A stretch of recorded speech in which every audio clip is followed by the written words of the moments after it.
Hello, y'all, and welcome into the CITIUS MAG live pre-race show. I'm Serenity Douglas, and I have the honor of being joined by Talitha Diggs, 2022 400-meter USA champion. She's a two-time world champion, medalist, all that, and two-time Olympian, five-time record holder in Jamaica. I mean, what can I say? I am honored to be here with you guys. We're here at Icahn Stadium on Randall's Island. Here, I think that's the perfect name for this meet, too. Icahn Stadium. And then Athlos. I love it. I think everything about it is just perfect for this meet. And I'm really excited. What about y'all? Thank you for having us. Stadium I'm so with the Icahns? Yes, I'm so excited. It's a little bit different than, racing in a meet, but I'm super excited. I mean, we're here witnessing history. The first women's only meet. Yeah. We've got big prize money, big celebrities. We have Megan Thee Stallion at the end of the night. I mean, it doesn't get much better than this. No, it really doesn't. That's why I said Icahn Stadium for this iconic meet. So, I mean, what else can you say? We're going to have Olympic champions racing here. I mean, we're going to have so many great athletes racing here. So, we just got to jump right in. But look, for starters, you don't get to always ask, world champions and Olympic medalists, what do you think of the first ever women's meet? What was you guys' reaction to it? Well, definitely really early on, I had some relationship with Alexis, and he had been messaging me, DMing me, trying to figure out, okay, how are we going to do this? How are we going to create a meet? He's really passionate about women's sports. And honestly, I'm all in.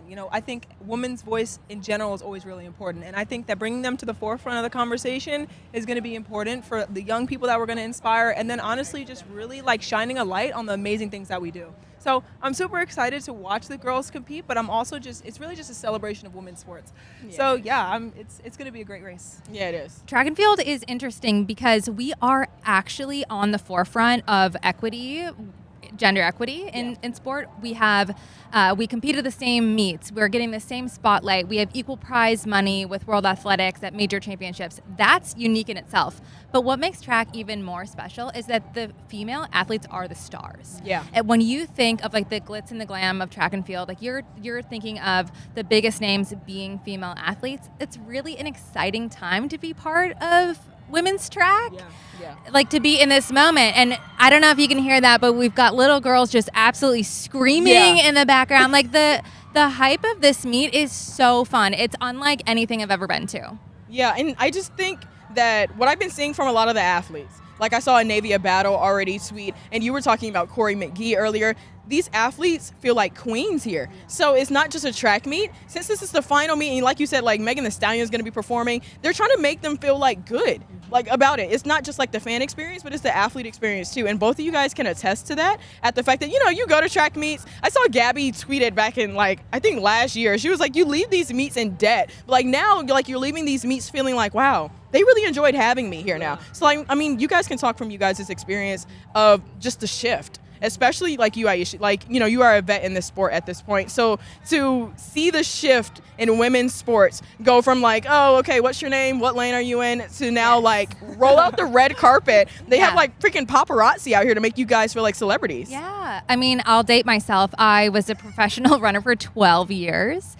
And there was a really big paradigm shift with social media, truly. Because when I started the sport, men were making all the money. Yeah. If you were a woman in sport, you're just kind of an also-ran. And this has totally changed. Now the females are the stars. And what's super special about this meet, I got to talk to my training partner, Corey McGee, and she was giving me the whole lowdown.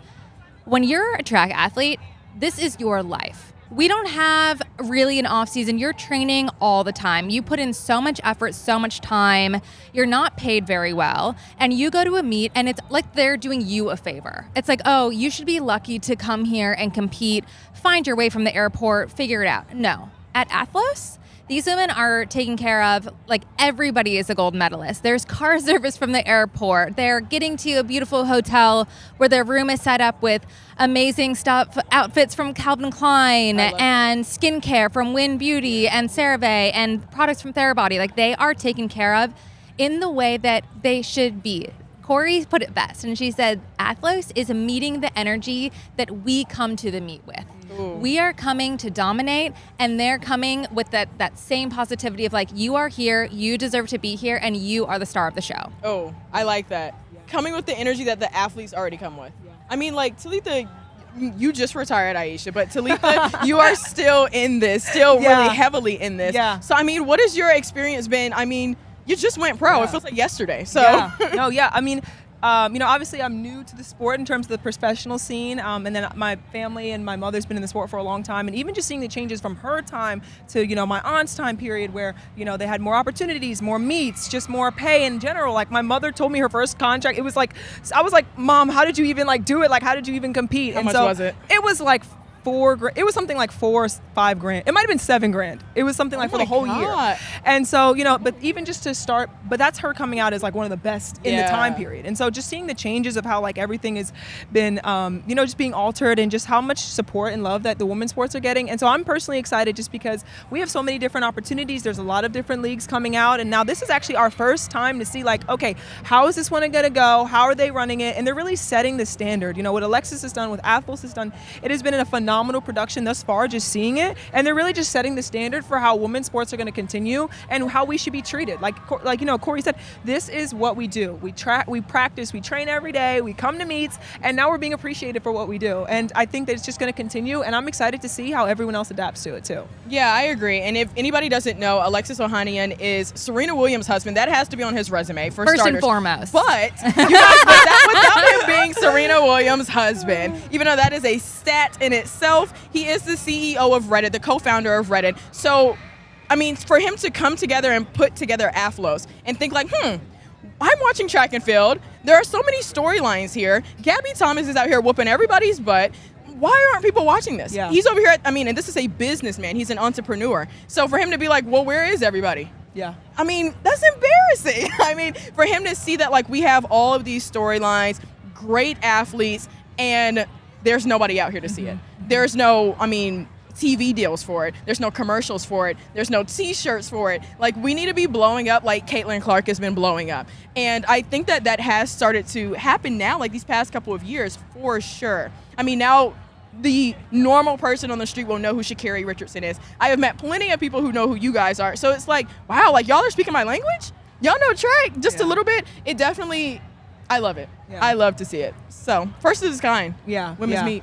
I think even just touching on the point that she just talked about, like where Caitlin Clark and all these other sports, like honestly, all of us are athletes. We have our own professional sport. Like I know track and field, basketball and whatnot, but honestly, we are all together. And like, I want to see the progression of women's sports in general. Like I love when Caitlin Clark, Angel Reese, like I'm like, oh my gosh, these people are my age and they are creating a platform that is even more popular than at some point NCAA men's basketball to a degree. So I'm like, okay, this is something that can happen. People do care about women's sports. Our voices matter. And it's really exciting just seeing everyone coming out here. Like those girls over there screaming, like I could imagine if I were, 5, 6, 7 years old and being able to see, the people I looked up to, like maybe if Allison Felix were to have something like this and just the opportunity and the hunger that it creates, I think it's just so special. And I'm really excited to see how it's going to continue from this meet. Me too. I mean, I can distinctively remember meeting Lolo Jones and Dee Dee Trotter and having them sign the back of my shirt at a track meet in Georgia. And I'm like, this is peak. Like, they know who I am now. So I can't even imagine how these young girls feel to be able to, like, touch these athletes, hug these athletes, themselves. and see them. See themselves. I mean, I think it's really hard to imagine. Like even when I was coming out of college, it was hard for me to imagine what a professional runner looks like, and what I didn't even really know it was a thing. But now we're able to see so many athletes being so successful on such a big stage, and I can't even imagine seeing it. Yeah, no, not at all. And what I also love is that Alexis is deciding to have a lot of all women's broadcasts for these meets. I mean, first of all, what Chris Chavez is doing for having an all women's broadcast for the CITIUS MAG like live show just for you guys. I think that women need to be heard a lot more, and women have been doing a ton. I mean, if we're being completely honest, Athlos is doing a ton, and this is the fact that it's your first day out. Like, that's kind of how it is. It's my first day out, and they're already doing this much. Yeah. So, I mean, we're also going to have Chief Marketing Officer of Athlos, Kayla Green, join us on this podcast, and I'm super excited for that one as well. And she's just been doing a lot for the sport, too. I mean, I've been communicating with her ever since this meet was announced, and she has just been right on it. And if we're being completely honest, the women they're on it regardless to me. So I'm like, it's a no-brainer at the fact that, like, women need to run this track meet. Yeah. Well, I think our voice is unique, right? Like the challenges that we have as female athletes, just in sport, telling our own stories. I think you get a different lens when it's coming from a woman, because we have shared experience, we have shared struggles, we have shared success, shared joy and elation. And I think that when you are hearing it from a women's perspective, when women are behind the scenes, the product that comes out really, really resonates. Yeah, I agree. And it's also, like I said, about the experience of it. The fact that they have this red carpet. Now, you guys, like, back there where that crowd is, there's, like, tons of fans screaming for the athletes coming out. And, I mean, the music has been bumping. The fact that you booked Megan Thee Stallion, the vibes are already perfect out here, and the meet hasn't even started yet. I want to say it's still, like, 2 hours until the meet. But like I said, it's the fan experience, it's the athlete experience. And especially being the last meet of the season. I know, like, a lot of these athletes came off with such a great high from Paris Olympics, but now it's like, you get to see, you know, Megan Thee Stallion, there's an open bar, like, you know, there's paparazzi. There's open bar? I think. Oh. I don't know. Okay. We have to get confirmation on that. If I had an earpiece, can open? we check that out? Yeah. I mean, I don't know. You I'm guys. retired, so yeah. Yeah, no comment from me. Yeah, but I also really appreciated even just the comment about, you know, like, where women's sports are going to continue to go from this moment. And this is a celebration, like you'd mentioned. We've got so many Olympic champions out here. You know, you've got Paulino, you've got Faith, you have Masai. Like, you have so many great athletes who have been consistently good. And I think that even for them, it's like, no one's trying to come out here and break the world record. And if they are, congratulations. Love it. More power to you. But honestly, I think really what people are just wanting to do is come out here and celebrate themselves and celebrate their seasons. You know, having talked to, you know, with Masai, you know, she had a really, really long season. And, you know, a lot of the races weren't always like positive for her, but she had her best race at her biggest moment. And now she gets to celebrate that at a meet like this. And so just being so proud of, you know, having her, you know, she's really young, like she's younger, and kind of seeing like the come up, and even to a degree it could be like a passing of the torch, you know, like this Olympics we saw a lot of new Olympic champions from the prior years. And so I think that like going forward we're just going to continue to see this trend go positive. And I also think that, you know, it's just another opportunity even for, you know, the marketing officers, like you mentioned. There's so many other jobs that not everyone's going to be a professional athlete running in this meet, but there's so many opportunities for women to be highlighted, like the chief marketing officer, you know, the people running, you know, even just like the athlete relations. Yeah, the athlete relations, like they were women. And so I think it's really positive to just have all that too. No, I'm feeling, this is a dated pop culture reference, but this is the most high Barbie energy that I've ever experienced. And I mean, to your point, every person, every touch point I've had with Athlos is a woman. Yeah. It's incredible. Yeah. I mean, even when I was prepping for the races and just prep on this podcast, I hated that my initial reaction, I was like, okay, 100 hurdles? Now, 110 hurdles. And I was like, no 110 hurdles, just women. That's it. And if we're being completely honest, women they've taken the torch of just being like the most competitive thing to see. Now, I want to say, like, at the Olympics, like, everybody is tuning in for the women. Obviously, the men have great storylines, but the women, they're closer to the world records. They're closer to those American records. And pretty much every meet, they're pumping them out. Like, we know that we're going to get a show every single meet. But like you said, Talitha, back to your point, passing the torch. Now, speaking of passing the torch, the 100 hurdle champion, the Olympic champion, Masai Russell. Now, we're going to start off with hurdles. And I love that because I always look really, really forward to hurdles. But, like, I always have to wait a little bit for it for all the other races to go by. But Masai Russell, being the Olympic champion and as young as she is, and that's one of your friends. So I'm just like, how does that feel to, like, see her reach her goals and succeed? Like, it's finally here. Yes.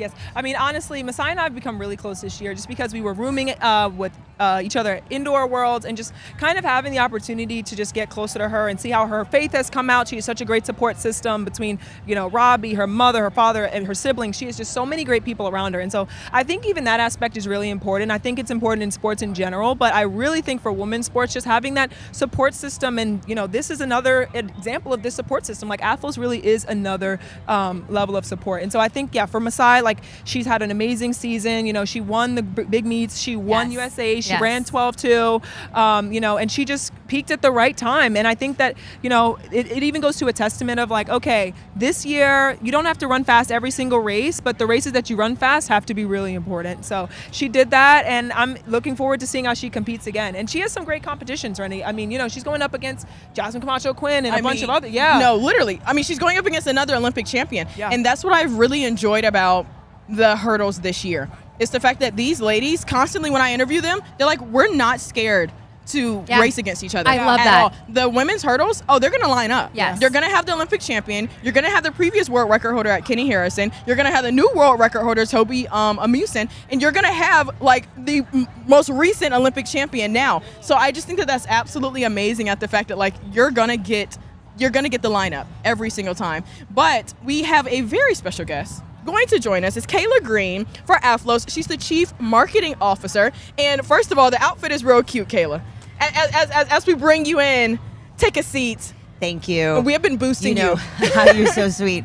These girls are serving. I gotta like, we gotta do the thing, right? Absolutely. So these girls are serving. Yeah, they are. And they're so inspiring.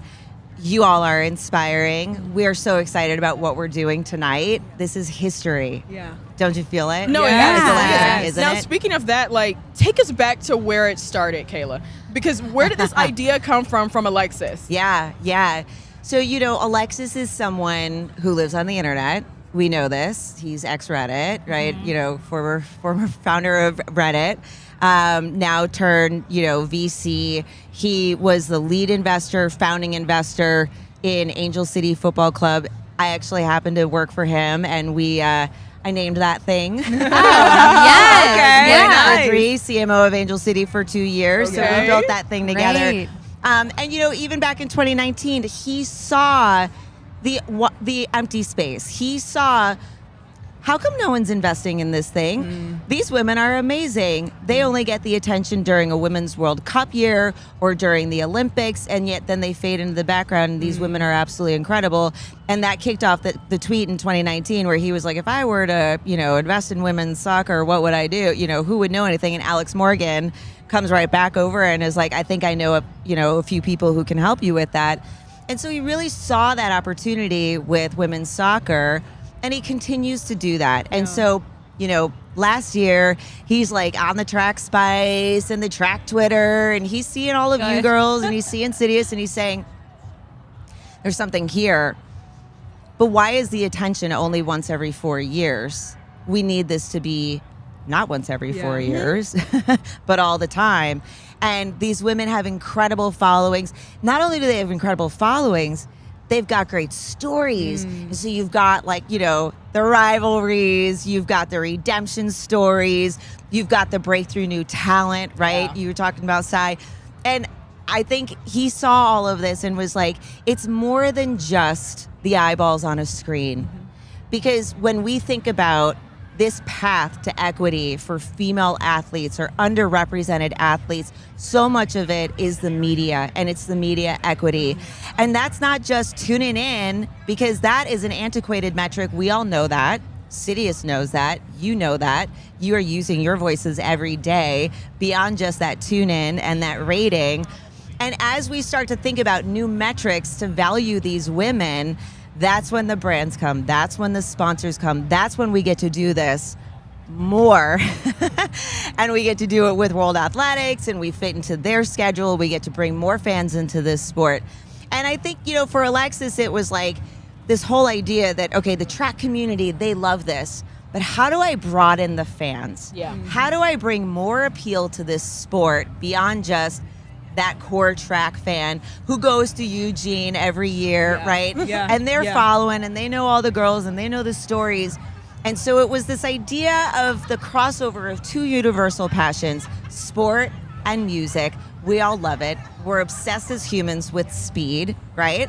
And so he was like, why have we not created a cultural moment? This is a cultural moment. We have Megan Thee Stallion. She's here right now. The everyone. hottie Yeah, herself. she's hottie here. herself Feel it in the is air. here right now. It's so exciting. Yeah. The air in here is electric. The girls keep coming in and they're like, thank you. Yeah. This is so cool, so fun. We're doing so many new things at this track meet. We have made the very first bib designed just for a woman's torso. Wow. No safety pins. Okay, And, that's something I could definitely get behind. I gotta say, it's so funny. Alexis was like, why do they wear, what's up with the bibs? Big pieces of paper. 2024. It's a sheet of paper. This is the oldest sport in the history of mankind. Why are we still wearing bibs? And I was like, I don't know. So I text Aisha Johnson, And we all know Miss Lay. She's like, well, Kayla, it's because they're made for a man's torso. And we just got them flapping in the wind because we're smaller. And he, and I was like, huh. And reached out to our race operations team. And I said, can we make a bib smaller? And they were like, yeah, you'd be the very first track meet to do it. So, when you do things first, they either goes incredibly well or horribly bad. Yeah. And I was like, this is either going to go really well or it's going to be an absolute disaster. And I just saw Zoe Hobbs and she's like, Kayla, this is amazing. It fits me. I just saw Alicia. She's serving head to toe, Miss Alicia over there. And she's like, thank you. Yeah. It finally fits my outfit. Yeah. So, we're doing a lot of new things tonight. We're trying a lot of new things. And, for us, we are newcomers in the sport. We are learning from all of you. I learn from all of you each and every day. I learn from these girls every day. And for us, this is really about tonight. We got to blow the doors off of this thing. I'm feeling like it is. Yeah. It's electric. But it's so important that we get to prove product market fit, that we look at the things that worked really well. Look, we've got custom made Tiffany crowns for all 6 of the winners. Okay. That's never been done before. Never been done before. Yeah. Not even close. we were Never just been done before. Tiffany is so proud to have done it, to be the inaugural partner for us to make these crowns. And, I got to say, we're trying some new things. DJ D Nice, he's spinning walkout songs for all of the girls. Amazing. We were doing these emails back and forth saying to the girls, well, what's your walkout song and what's your walkout song? Guess what Faith Kipyegon's walkout song is? I'll never guess. At all. Shakira Waka Waka. It's my Amazing. child's favorite song. Oh my She's gosh. gonna come out and do it. This time for Africa. It's so good. good. So Yeah. great. Yeah. I mean, she's amazing. I met her for the first time 2 days ago and was like, I love you. And she told me amazing. she did her shakeout run in Central Park. Of course she did. would. Yeah. And so, we're trying a few new things. And look, we might not get all of it right. And so we take it back. We look at it. We say, you know what? That worked really well. That was kind of new. And I don't know if anybody really understood why we did it that way. Maybe we don't have to do it that way next time. And then we get to decide what happens next. But we are newcomers in the sport. We have to earn our way in. And we need to gain the trust and the respect of the track community. One of the things we found so important when we were working on this, earlier this summer, I had a sit down with Mark Wetmore and I said, we walk with intentionality and integrity. And we would like to meet with World Athletics. We want to talk to them about how this works. We're not going to ask them for anything. We don't want them to be surprised. Wait, there's a track meet at the end of the season? We were the end of the season. Hang on. What's this thing happening in New York City? And, we met with John Ridgedon, really, really wonderful conversation. He turned to us and he said, let's keep working. Mm-hmm. Let's work on this together. And so, I said, Alexis said, John, we're going to blow the doors off of September, and then we get to sit down and figure out what happens next. But it's so important that we do work with the governing bodies of the track community. It has to make sense. It has to make sense. Yeah. No, well, we appreciate you so much, Kayla, and Alexis as well, because you guys don't understand. We needed people to see us and the track world, because we're over here drowning. We have all these great storylines. Of course, we know that we have all these great storylines, but for somebody, an entrepreneur at that, a businessman, to be something is there, we really, really appreciate that. So even adding that context has been great. It is our job. I'm a marketer through and through. Okay, so the chief marketing officer. I do all things marketing. It is our job to tell the stories of these athletes every day that they're not competing. That's my job. It is our job. And if we get it right, we bring more and more fans to this sport. Look, Angel City, 4 years later, the most valuable pro sports team, women's pro sports team in the world. Yeah. We're incredibly fortunate of the success that we've seen. That was some of the hardest work from the hardest working humans, but we're doing it again. Yeah. And we're so committed to this, and we see that there's potential. Look, there's nothing wrong with this sport. We're not here to revolutionize it. We're not here to change it. There's nothing wrong with it. We want to shine a gigantic spotlight on it. We've got to do it more than once every 4 years, and that is so important with Athlos. Yeah. And we live on the internet. So, for us, it's about telling those stories on the internet to the fans. If they can't see it on TV, For us, it's about putting it everywhere else. Yep. One of the great things that we did with our broadcast is that we have incredible partners that all took this broadcast non-exclusively. So shout out to Rosalind Durant at ESPN. Yes. She took it non-exclusive. Yeah. ESPN is streaming it tonight, 2 on Sunday morning. YouTube, X, and DAZN. And they all just said, yes, we're all in. Yeah. And they've been promoting it during the WNBA finals. Yes. So, you're Yeah. hearing about Athlos as you're watching these girls, No, I love like it. during the finals. So important to us. And like that's important for the fans, and that has been Huge. really important for the media too. So like for people who don't really understand that means that we can record what's going on our phone. We used to not be able to have media rights. A big topic in the track and field community is like, why couldn't I record my own race and post it on my own Instagram? Yes, So like yes. that has been a big thing. So the fact that there's no media rights for this is just been fantastic. But Kayla, it's been great for you to join us on this coming. Set Thank podcast, you. y'all. This is Appreciate it. Kayla I hear Green. this is a CITIUS first. Yes. All Yes. 3 commentators. Yes. So Yes. again, we're making history. Thank you to CITIUS for supporting us. course. And being here tonight. And thank you for covering all Of of course, this. no, I'm thank you so much, Thank Kayla. Thanks for you. stopping Have in. a great time No, we tonight. will. will. Shout We're out gonna to have a Kayla blast. Green. She's Thank the you, chief Kayla. See you marketing later. officer of Athlos, y'all. I just loved how she just added so much perspective, more than we could have like asked for. Because, I was speaking to a lot of my friends right before this track meet. And I'm like, for the fact that Alexis decided to invest in women's sports, some people are like, well, duh, he's married to Serena Williams. Well, what does that mean? That doesn't mean that he needs to throw his money at track and field just because he's married to a woman. And the fact that, she plays tennis, she doesn't do track. So, she added so much context to that. I think it's important to note that the success of a sport is not just like, oh, this is really cool, everything is great. To have the vote of confidence that business people in the world are putting real money behind this sport, it's a good vote of confidence that there is potential here. This is just going to continue to grow as we move toward the LA 2028 Olympics.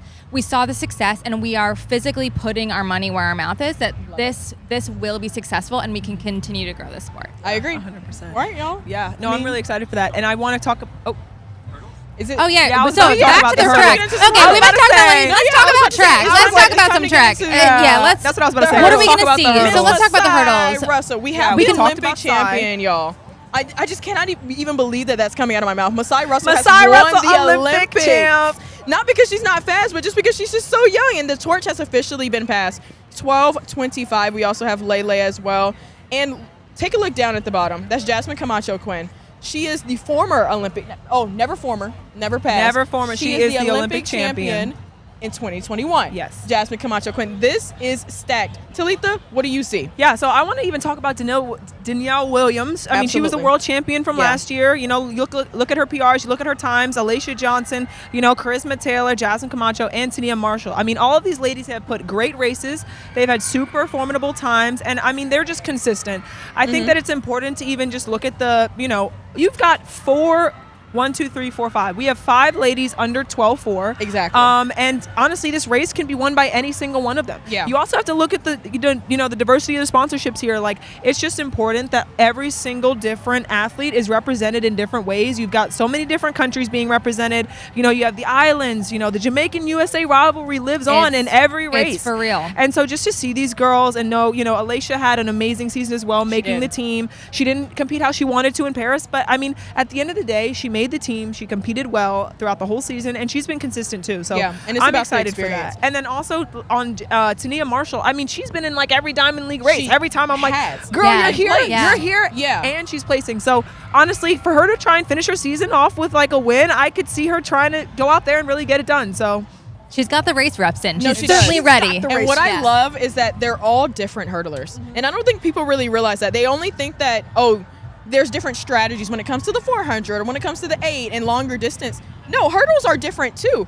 Lele, she has the best start. She has an insane start. Jasmine, because she's taller than the rest of them, she's stepping over those hurdles like they're not even that high. And that's what I like about seeing her too. Now, Masai, I think that she has one of the best finishes. Yeah, Because she will come out of nowhere. Like even when she won the Olympics, I was like, wait. I need for the time to pop up. Who was it? You know, because and I've seen so many races where that is aside. I mean, I'm just not sure if it's her strategy, but it's how her race comes out a lot of the time. So that race is absolutely stacked. Roll the dice. Anything could happen. Anything can happen. Yeah. And I like that we're starting off with it too. And I like starting off. Starting off with a bang. Yeah, we are starting off with a bang. And like I said, one of the most competitive events in track and field is the 100 hurdles. Okay, let's talk about the 100. Yeah. Oh my gosh. What are we seeing for the 100? What are we seeing? This is going to be an interesting one. I think that it's, all of these women compete at a very high level in multiple events. You got the 100, the 200. I mean, you look at what Brittany Brown has even done in terms of having the 200 meters medal this year.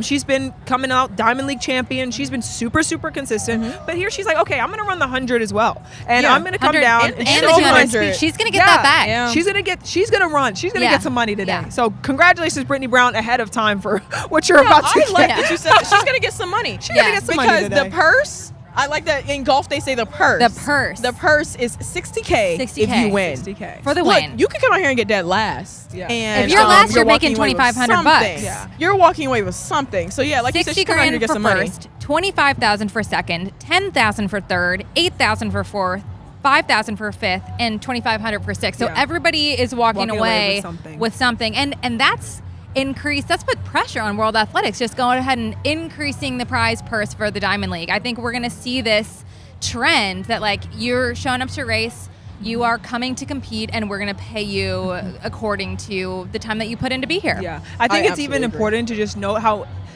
throughout the whole time in terms of being a professional athlete, you go to these meets, you travel, it's food involved, it's plane flights, you're flying overseas, you have coaches that you might want to bring, your agents you might want to bring. There are a lot of different pieces here. So it's not like it's just for you. It's not, a lot of times athletes don't even break even. So to have the opportunity to be like, okay, I went all the way out there and I still got, something, it just shows the appreciation for the sport, and it shows that it's growing. And then also, I mean, the purse is higher than what you would get at a World Championships or an Olympics in terms of from World Athletics. So it's also just showing, hey, look, this is not a major championship, but it is another opportunity for women's sports to be valued. So when you look at the 100 today, I think that there was also, Solera Barnes, I've run against Solera, I've run against Candace Hill, and I've run against Daryl Nita as well. They have all great finishes. Solera gets out like a rocket, so I know that she's going to get out really, really well. And also, Candace Hill had a world best in the 150 this year, and I was in that race. Yeah, at the Olympian. and we have to talk about it. The 150 was straight. Yeah, and I was in that race. The 150 was on the straight. She definitely dusted me, and so can't win them all, Talitha. Yeah, sorry. So sometimes the 400 meter runners dropping down to the 100. That's what happens. But Candace Hill, she's had a really comeback season. You saw her run like 10:98 when she was really young, like 15 or something. No, and literally. then I was in that race. Oh, you were from Georgia. Yeah, she's from Georgia. Candace used to dust me since we were 16 years old. So it's all good. But I really want to shout out to Lou because I know she was dealing with some injuries at the Olympics, and that was tough, especially to see that out of a vet. Yes. Because it's like, do I want the torch to be passed? Theoretically, yes. Do I hate to see somebody like Tolu go down? Shelly-Ann Fraser-Price deal with her injury and with the uncertainty of her running and not running? No, because it's like I want to continue to see them race over and over and over again, even though they're dealing with these injuries. You get up in age. Obviously, your body is not the same. You cannot snap back. There's 3 rounds. So, I'm really, really, really excited to see her race. Yeah, and as you said, she's a veteran. And it's really interesting to look at the start list and really see a mix of up-and-comers, veterans, just different levels from the sport. And Tolu wouldn't be here if she didn't know something. She's on the start line for a reason, and we cannot deny that she is a force. When she's healthy, she could take this win. Yeah, I agree. And I think the last person we need to just shout out Daryl Nita, my Adidas sister. Goodness. So I have to give a little bit. She had was she fourth in the 100 this year? She might have been fifth in the 200 as well. Yeah. So she's been crushing it on all cylinders all season. I'm super excited to see how she finishes. She's coming all the way from Great Britain, and so honestly, her coming out here representing her country on this stage, it's going to be great. So to think that you can call a breakout year getting fourth, but yes, because she had an amazing year this season. She has always been, to me, one of those girls who's kind of like a Dina Asher-Smith, where she was like a relay girl or like getting fourth, getting fifth place, always kind of being there. And I think that this is the year where she inched a little bit too close to the USA girlies and, you know, put some pressure on them. But that means that this upcoming year, like next year, it might be her year for you to get that close this year. So, I mean, I'm really excited to see her as well. But what event is next? I want to say it's the 400 that's next. Is it the 400 that's next? That's you, Talitha. Yeah. Look at that 400 start list. What Who do you see? seeing? Look at this race. We've got some heavy hitters here. I mean, you can't go through a race and not talk about Paulino. No, you No. can't. You know, you just can't. Marilady Paulino, I've run against 48-17. I've run against her many times, and I'll say one thing that she does specifically very impressively is at the top of the 200, she has this like power punch move. When you look at her arms and you look at her stride length, it just increases like another level, and this girl just goes flying. I mean, Yeah. really. And so that's really where she separates. So when you're watching this race, looking forward to seeing her at the top of the 200, she's probably going to start pulling away and making her move there. Obviously, a lot of great girls, Claver, Alexis Holmes, who's really just established herself, coming out, running a lot of consistent great races for USA and did well at the Olympics also. And then Lena Irby, who, you know, did not make the team this year, but I mean, she's been consistent for the past couple years. Yeah, and then, absolutely, you know, yes. you got Salwa Nasser, who is kind of a resurgence this year. I mean, you know, she was away for a little bit and she Yeah. came back. She got second at the Olympics. She put a little bit of pressure on Paulino, but I mean, at the end of the day, you know, Paulino is so strong that, you know, you don't see people run her down. No. And I think Yeah. that, and then obviously Shamir Little as well, who's jumping into the 400. You know, she's a hurdler, but she's obviously, I mean, she's got a 49.6 PB, Yes. so she can run the 4. But the thing I wanted to comment on specifically, like, when you watch the change of the guard, like, you have a new era of 400 runners like me. We're coming up, you know, people who had down, like me, Britain, people who didn't have necessarily the best years, but like, you know, every single person has a down year before they have the rise, right? Yes. So Oh, I think absolutely. looking forward to the future, you're going to see continuing that changing of guard. You know, Shawnee Miller was like the dominant 400 runner She for a was the long girl. time. She was Yeah. that girl. And then now you see Paulino. Okay, she hasn't lost a single race. Like, who's that next person? And so as we're seeing that, I'm excited to see how they finish off this season. And yeah, this is my favorite race. Talitha, why? Of course. Yeah, the I 400 can hear you has. talk about the 400 forever. Can you tell me? I have a question. As a track fan, I'm deep in it, but I want to know, why is the 400 so good this year? What's changed? Yeah. Yeah.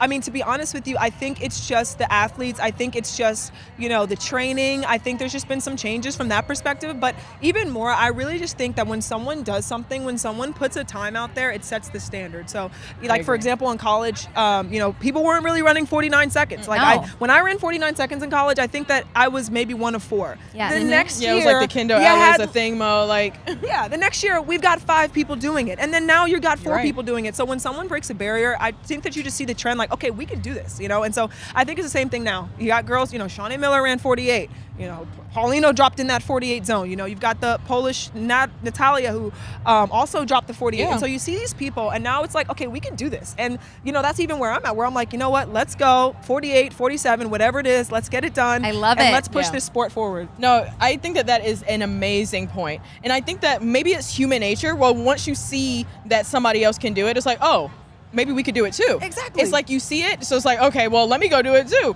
Because, you know, if it's not being done, you think that it's impossible, pretty much. And what I also will say, just from like as a fan now, I mean, I don't race no more, but as a fan now, I think what I'm starting to notice is, one, seeing the girls who are doing it, so you're like, I want to go do it too, and there's no obvious, like, that's the champion. Because, you know, like you said, Shawnee Miller-Weibo was dominating, so if we're being completely honest, when she was on the line, we were thinking that she's taking the cake. I would put my parlay on her. But now it's kind of like, it could be at least 3 of these girls on this line now. It could be 4 of these girls. Anybody can take it. And I think because of that, everybody wants to make a statement. In a way, it's like, well, nobody's just dominating for years. I mean, Shawnee's out, but like now it's like, well, it's me. I want to be the number Yes. one person. Yeah. And I want to be the number one person. No, I want to be the face of it. Because I think that we're getting the faces of sports a lot more now. Like Gabby Thomas has risen to the face of the 200. You know, Sha'Carri Richardson has risen to the face of the 100 meters. So it's like, who's our face for the 400? Yeah. And now everybody they like, it's me. Yeah. And I also, I mean, also just in terms of Paulino, just have to shout out her representing Dominican Republic. Absolutely. Her representing her country. I mean, how cool is that? She is one of the only people, actually, I believe she's the first gold medalist from the Dominican Republic. And so for her to represent her country like that, I mean, that's honestly super honorable, super cool. And it's, again, inspiring more young people. There's probably someone in Dominican like, oh, wait, I can run the 400? Like, I can do that? Or I can run a race, period. So I think it's super dope to have that. And I'm super excited for that.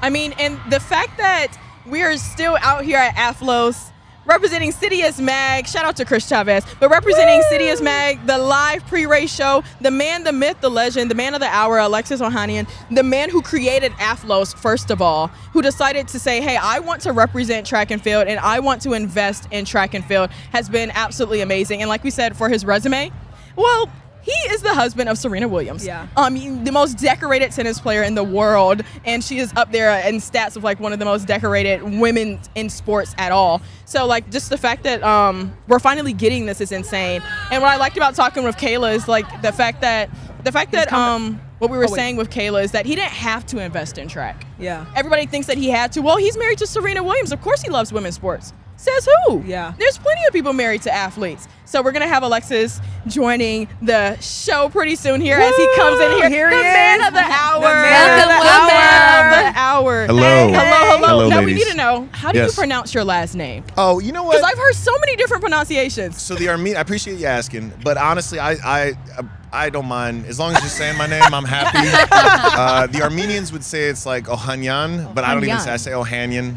Ohanian's fine too, I don't mind. But Ohanian. Alexis is the important part. But you get Alexis, you can go whatever you like. Well, thank you Love so it. much for joining us on the show. Thank you for having me. I'm so happy. Thank you for being here. Oh, Yeah, of course. so We excited. y'all realize we're making history in a few ways, right? We're obviously this is a pretty special, unique event, but more importantly, are we making CITIUS MAG history? Yes. Yeah. That's Yes, right. Look at First, this. all 1, lady. 2, 3. There might be something to this. There Yeah. might be something to this. Yeah, Keep it sorry, going. It's like CITIUS is ours all now? women's broadcast, Yes. Yeah. all black women's broadcast. Yes. I I'm mean, not mad about that one bit. Yeah. It's fantastic. Alexis, I've got a Yeah. question for you. Please, so ask me obviously, anything. this is beyond hype.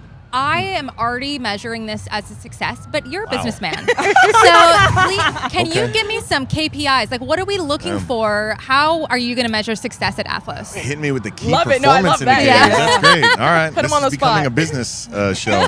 Love it. So our number one goal from the very start has been, do the women who participate, the 36 women who are going to be lining up here, do they say this is the best track meet of their life? Either as a viewer, as a participant, like period, full stop, the best. I know that's a kind of binary distinction. It's not like a net promoter score, but straight up, if every single one of the women who races here today feels like this was the best meet of their lives, check. We're doing something right. Job's Love not it. finished, but we're doing something right. Yes, we will be looking Monday morning after the ESPN2 rebroadcast. We'll be looking at the total numbers of viewers. We'll be looking at all the tweets. We'll be looking at all the earned media. We'll be looking at the final numbers of revenue. Looks like I was told on the way up here we've sold out. So Woo! it is exciting, and it's also very relevant to the women participating because 10% of all the revenue from this event gets put into a pool spread equally between all the runners. And so, look, we're looking at it from a business standpoint. Don't ever get it twisted, all right? And this is why supporting women's sports is so powerful. None of this is about charity. This is pure business. And the reality is, women are a great investment, and women in sports are an exceptionally good investment, even if they're on the mics. Yeah. No, I love it. We spoke with Kayla Green, your chief marketing Oh, officer. great. I'm so no, happy you she's did. amazing. But what I like that she touched on when it came to you was that some people are like, oh, of course Alexis wants to invest in women's sports, but that's not a duh to me. You know, why did you decide to invest in track and field? What did you see from your eyes? To be clear, I was not at all a women's sports fan in 2019. I wasn't. I certainly enjoyed tennis. I loved cheering on my wife. I didn't even like tennis until I started dating her. To be clear, I thought it was. Okay. My dad- Yeah. my dad- Support that. and I'm sorry, Dad. He's here, and he knows this though. He used to say it was like a bullshit country club sport, Oh, gosh. and so it was never on TV. We were an American football household. It was the only sport that mattered, and so obviously I came around real quick. But what was so compelling was women's tennis was so exhilarating, so exciting. Not just because I'm, married to the GOAT, but because it was actually just an amazing sport. You don't think twice. Of course, women's tennis is just as popular in America as men's. But then I saw these disparities in things like women's soccer, where the women suddenly disappeared outside of the World Cup, but I still knew their names. I still knew Rapinoe. I still knew Alex Morgan. And even though I wasn't a fan, their greatness had surpassed it. And that led me to Angel City. So now imagine a year ago, I'm watching folks like Talitha going viral, and I'm like, wait a minute. Why? American women are known for a legacy of greatness. Yeah. Full stop, right? I can market greatness all day long, just like with women's soccer. And for some reason, they seem to disappear outside of the Olympics. And so it was just pattern recognition. And yes, I'm a girl dad of 2. I'm proud of that. Olympia's here. Yes, I obviously am married to Serena, but none of this is I have become a fan of these sports, but I was a sports fan first who found an amazing business opportunity that also happens to align with my values. But once you start getting into these sports, you can't look away, and part of it's because of the personalities at play. The actual humans doing it are awesome. And I think even like, early on reaching out like, hey, like I'm trying to get into this track thing. Like he DM'd me like, hey, I I'm trying straight to up get asked. I was like, can you teach me? I have a lot of dumb questions. Yeah, and so he asked a lot of questions. It was like, these are going to be dumb questions, and they weren't dumb questions. They were just questions little. Like, they were little. He was like, so like for a track competition or game match. He just put me on blast. I didn't know what the word was. We got to hit this man with the jargon. So but he was asking about things like, okay, the right questions. What are you looking for in a meet? Like, what are some of the things that you're missing? What are things that you think could be better? Like, no one had ever asked me that question. Like, I asked my mother, my family's been in this sport for a really long time. And I was like, Mom, like, what do you see could improve? Like, you did it for 28 years. And she's like, honestly, a lot, but no one's ever asked me that. So I think that's just kind of the initial question. That's the initial hunger. Wow. And this year I was not able to compete. I shut my season down earlier, but I had to be a part of it to some degree. So I'm so happy to be here commentating, looking at what the, girls are doing. I'm so excited to watch them compete. But another question I wanted to ask you, like, when you initially were reaching out to some of us, like, what were you thinking to receive back? Were you completely open ears, or were you like, okay, like? I was hoping, and I was surprised by the response rate. I mean, nearly, I would say 100% said sure, and might have been. I don't think it was because you all were Reddit fans. It might have been because of who my wife is. I'm a Reddit girly. Yeah. I don't know. I was Reddit last okay, that's all right. That's a couple. Some of us are hyper online. I'll take that. Yeah. But I also just thought, maybe with the success of Angel City, it was like, okay, this guy seems to have a track record in women's sports.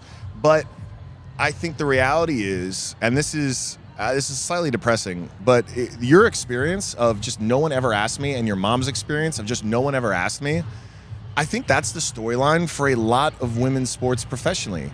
And unfortunately, because of power structures, because of the way these things start, you end up having guys like me, even older versions of guys like me, who end up creating a lot of this stuff. And I think it takes an outsider to break the mold of just saying, well, why don't we just ask the top athletes in this sport like what they would do? Absolutely. And we don't have to do everything, but if they tell us, as I'm pretty sure you did too, that having a track that wasn't an oval was a bad idea. Which was an idea that I did have. He did ask me. He was like, hey, can we do it on a track? Why can't that's not an oval? Yeah, like an F1. No, like an F1 track. Yeah, he's so like, would it be cool to do it on an F1? And I was like, ooh, no, that won't work. It's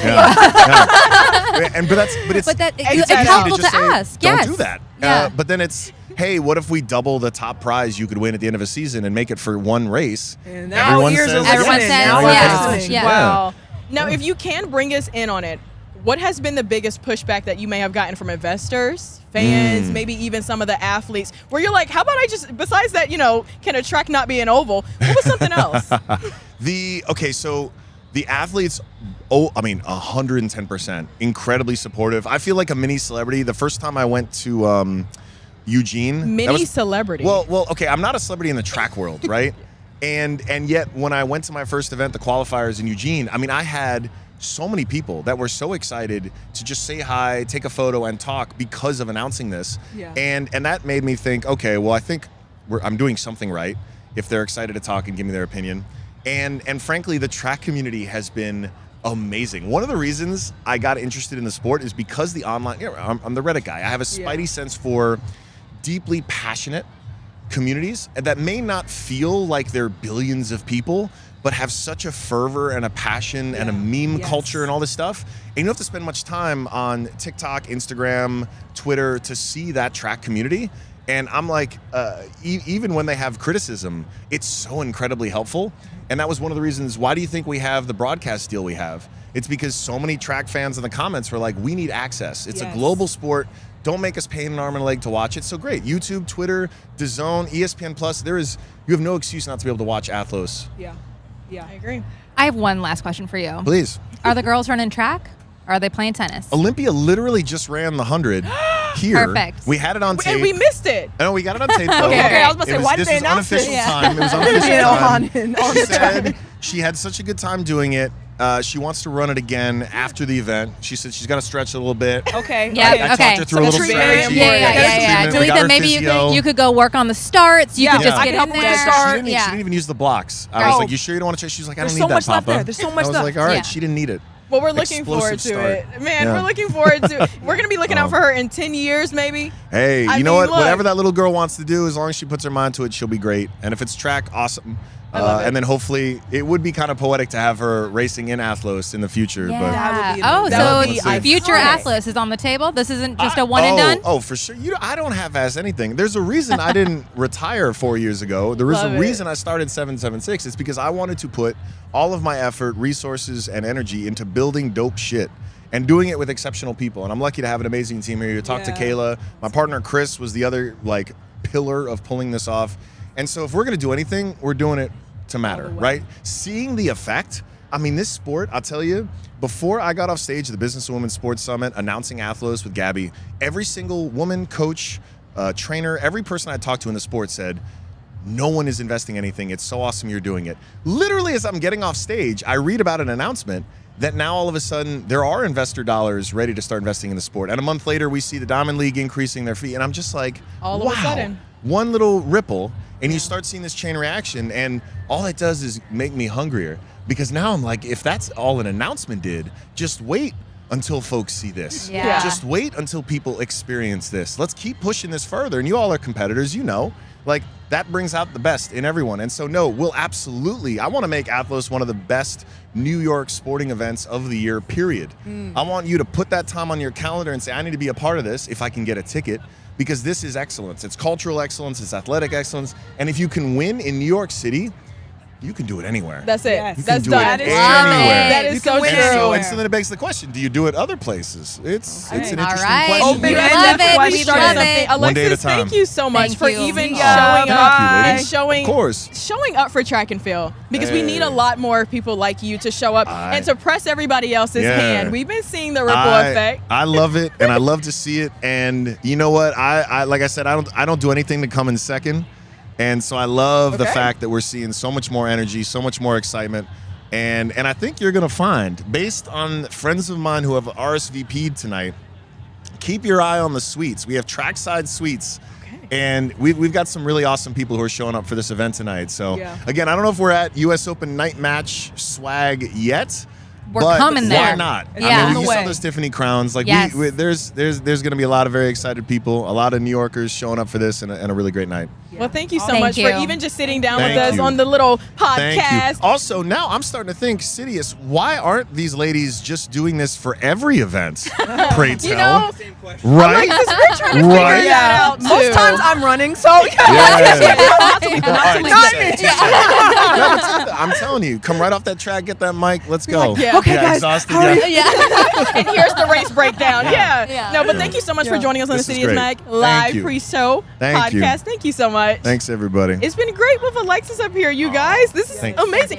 We're over here talking about him, and he's just over here like chilling with us, talking about why he decided to invest in women's track and field specifically. And the energy is amazing. Like, he wants to win, and we love a winner. Like, Yeah. that mentality of we want to be the best, we can all relate to that. We've all stood on the starting line and wanted to be the best at something, and for him to want to be the best at making our sport the best, I'm here for it. I am absolutely here for it. Okay, if And we don't just talk about the it's middle fresh eyes. if we don't talk about Yeah, the middle no, distance I races know. before We're this getting thing to it. goes, We're I'm going to getting be to it. mad. Let's go ahead All and right, start with we're the talking 800. we're talking about the 800. We're Okay, talking about I'm the 800. really excited about this race because we have the Olympic silver and bronze medalists here in Sige Daguma and Mary Mora.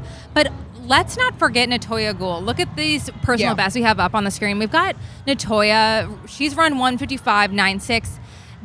What is interesting about the middle distance races here is there's 6 people. There's no pacers. There's no pace lights.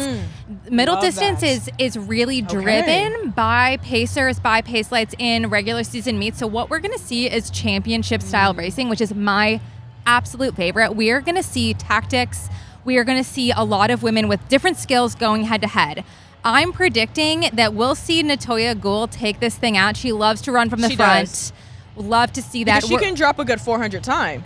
I mean, maybe she should have doubled up and dipped down to the 400. Yeah, I mean, she yeah. can drop a good 400 time. I mean, you're absolutely right. She does take it out. But I want to touch on your point about no pacers. and no pacing lights. I recently called a long distance race. And I saw in the comments, a lot of them were saying, like, take the pacing lights out, take the pacers out. That's cheating. I need for you to weigh in on this, just from, like, sprinters to, like, middle distance runners. What is that about? Okay, so there's different skills as an athlete.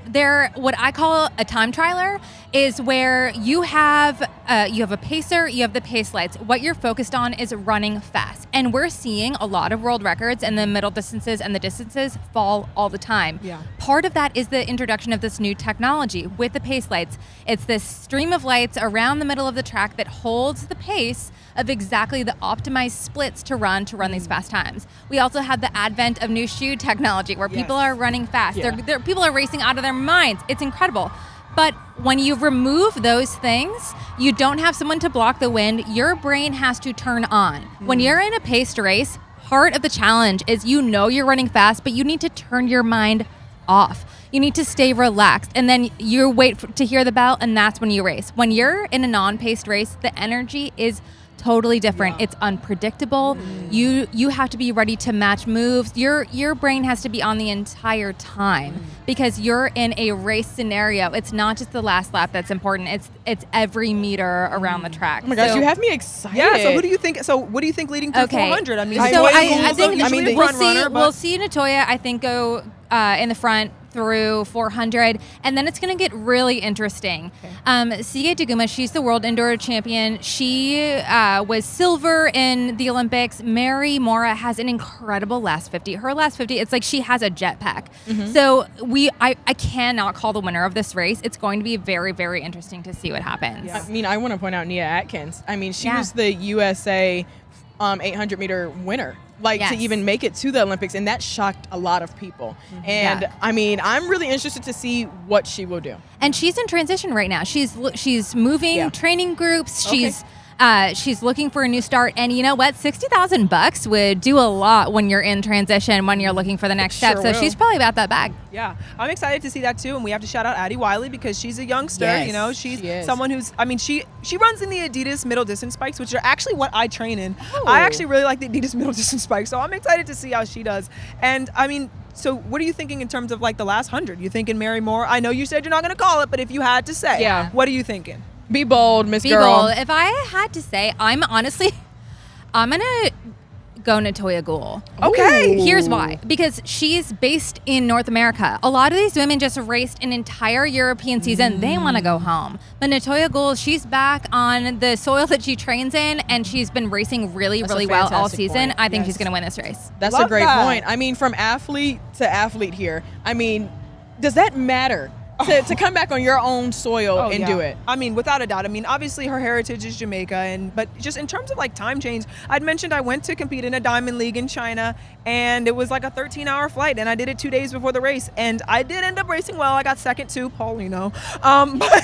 But I did go out there, and it was like a big difference. It's hard to travel, and it's hard when you're having so many different races, fitting it in your schedule. There's training. Like your coaches are going to have to peak you at different times. Your practices are different. You're competing on tracks that you've never competed on, and you're expected to do things at a high level. So I think all those things come into play. I think it's a really good point for Natoya Gould. She's back on this side of the country. I mean, she's been training here. It's probably just a quick flight up from Clemson or wherever she's training right now. So I mean, I think that she's going to run great today, and I'm going to respect that call for her winning. So, love it. I respect it. All right, so another distance race, the 15. We have the 1500. The 1500 it's going to be good. It's going to be a good one. I mean, look at this field. We have the GOAT. You know, we're talking about Serena Williams is the GOAT in tennis. Faith Kipyegon is truly the GOAT. She is the world record holder at this distance.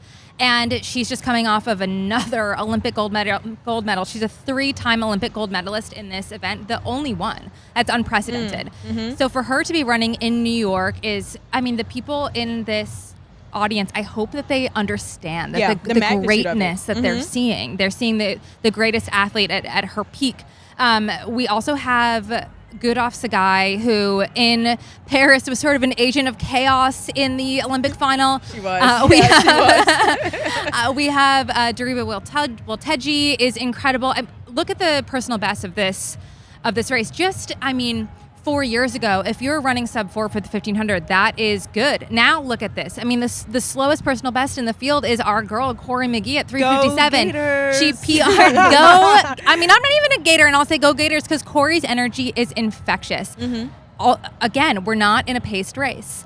And let me say something about Corey McGee. She is a racer, and she is the most confident woman on the starting line. It is her best self, her best days of her life are race days, and she is going to bring an energy here. She loves racing in the U.S. She loves representing her country, and I think we're going to see a great race out of Corey. I mean, that's a good point. Yeah. I think that's a really good point. I just think like the fact that with the 1500, obviously, yeah, we watch track, so like we know what's really, really exciting to watch and not, but the 1500 ladies have brought in the crowd. And nobody's getting up to go use the bathroom while they're racing. And I will even say, not even during the 3K, the 5K, I'm not going anywhere.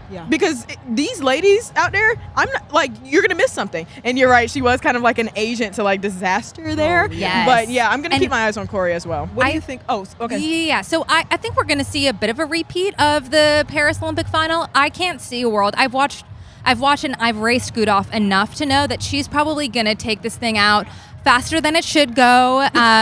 She does this, and maybe today is the day that it's going to pay off, and she's going to run away from everyone.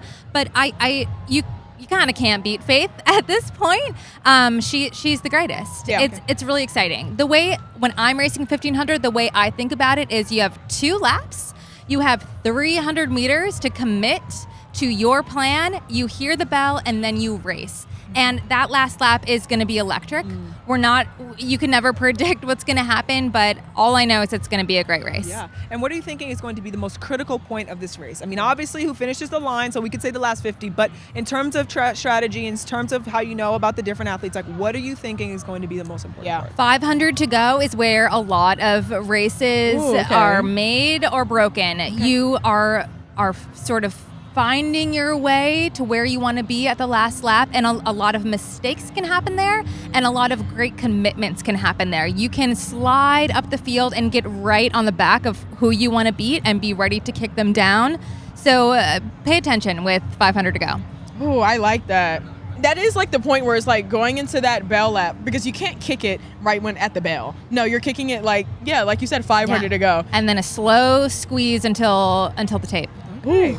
Slow but fast. Yeah. Slow squeeze but fast squeeze. But we have to go into the race that is going to be highlighted of the night, because it has Miss Gabby Thomas, the Olympic champion, and she has partnered with Athlos for this amazing track meet. But 2160, what else can you say? I mean, at this point, you have raced against a lot of these athletes, Talitha, but we have Jenna Prandini. Miss Prandini, she's always Miss Make Your Team Prandini. Brittany Brown, like we said, has always been a contender. She actually just won the Diamond League final, and she has always been just kind of like that person to, maybe out-lean you or maybe take it out a little bit too hard when everybody else is trying to chill. Anavia Battle was an amazing athlete in college, and she's been finding her footing since going pro as well. Tori Lewis, and then Tamara Clark is another one of those athletes. Miss Clark, she trains on the Tandra Buford Bailey. She's just another one of those athletes where it's like, if they take it out, then everybody else just got to go with her. And don't give her an outside lane. And that's exactly what she has. So, I mean, I think that when we're looking at this race, we got to look at the strategies. Everyone's going to be a little bit tired. It's not going to be the fastest race, but they're going for the win. They're going for the 60K.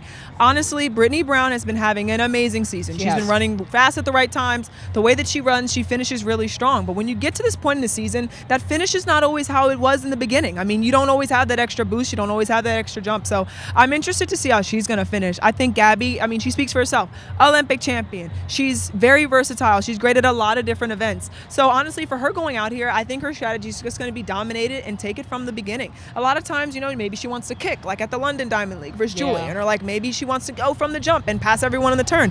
She has a lot of different ways that she can run this race, and I think that almost any of them can be effective.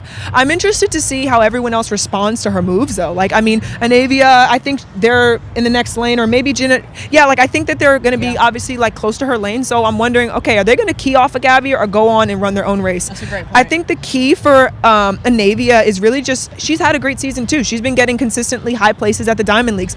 So I'm excited for her to go out there and just compete, be herself, have fun, and celebrate the season that she's had. She's been a roomie of mine. I roomed with her in China. And so I think that for her to go out there and just run her own race is going to be big. And then, I mean, Clark, another person, 21.92, and she's consistently 22 lows. And you do see a 22.6 from Tori Lewis, but honestly, at any given moment, any given day, someone can be beat. Oh, That's why we run the race. If Yes. I knew who was going to win, there'd be no point in running it. So honestly, Tori coming out there with a 22.6, it may not be Shout out to Tori, man. Shout out to Tori. Like, Shout out who, to Tori, you know, man. let's see what happens. So I'm excited to watch this race. And honestly, my pick for today in this race is going to be Gabby. But I'm not shocked if Brittany Brown pulls it off either. You know, I wouldn't be either. I like what you said. How will the other ladies respond to Gabby taking it out that hard? Yeah. I'm not going to say that she's not a good turn runner because she is eating people up on the turn. But I want to say how these ladies respond to their accomplishments that they got, because this track meet is a celebration of their season. I mean, this is the final track meet of the year, and it's a celebration. We're going to see, you know, who's hype, who's not. You know, she's a 3-time Olympic gold medalist. That did not happen years ago. That happened maybe like 2 months ago. And Brittany Brown just took the Diamond League final in the 200 to say, like, hey, Stamp, I'm no longer anybody. Nobody should be sleeping on me at this point. Yes, and they're coming from two totally different places, right? Yeah. Like Gabby came back to the U.S. She did an amazing job elevating our sport in a huge press tour, but she hasn't raced since Paris, and now she's stepping back up to this race today. So it's going to be an interesting battle of coming off a Diamond League title and coming off of ramping yourself back up. Yeah. But I mean, she's great with handling pressure. She had a lot of eyes on her, and she still was able to pull off the triple Olympic gold. So you can't put anything past Gabby Thomas. Super excited. We get to see Olympic champions. We get to see world record holders. We get to see Meg Thee Stallion perform right there at the end. And we're going to be kicking off the race with the 100 hurdles, the ladies 100 hurdles. There are no men at this meet. This is an iconic meet right here at Icahn Stadium on Randall's Island in the beautiful New York City. This has been the CITIUS MAG live pre-race show. Serenity Douglas joined by Talitha Diggs, Aisha Praught-Leer. This has been amazing. Super, super excited. I'm going to say my favorite part is going to be seeing Megan Thee Stallion perform, because I think in my head that I'm her. Love it. Okay. You are. Yeah, I am. Sure. And I will be. And I will be on the stage with her at Oh, the back. okay. But thank That y'all open so bar much hits. for tuning in. Make sure you tune in to Athlos X. It's also being streamed on ESPN Plus. It's also being streamed on YouTube. Look, it's everywhere. It's extremely accessible for you guys to watch. So make sure you guys tune in. This has been an iconic meet. Thank y'all so much for tuning into our podcast. Go back and watch it on the CITIUS MAG YouTube page, because Alexis did join us, the man, the myth, and the legend of the hour. Thank y'all.